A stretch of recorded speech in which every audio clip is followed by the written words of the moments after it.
Ni ba namiji bane, mace ce kuma kar ta san kar ni da ke har gidan uwarki na sani kar nake kallon ki wallahi.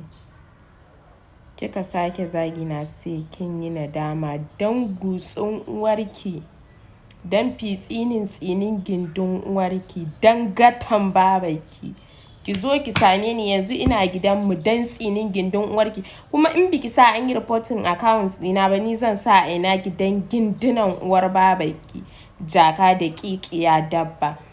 Ai ni na fi son wanda ya san ni ɗin dama kar ta san kar. Ki zo gidanmu in kin haifu don kutumar ubanki. In dai kin haifu, in dai an ɗiga miki jini, in dai 'yar sunna ce ke ba ɗauraya ba ce, ba 'yar satan kwana ba ce ba, ba 'yar gindin aro ba ce, don gindin babarki ki zo ki same ni yanzu ina cikin gida.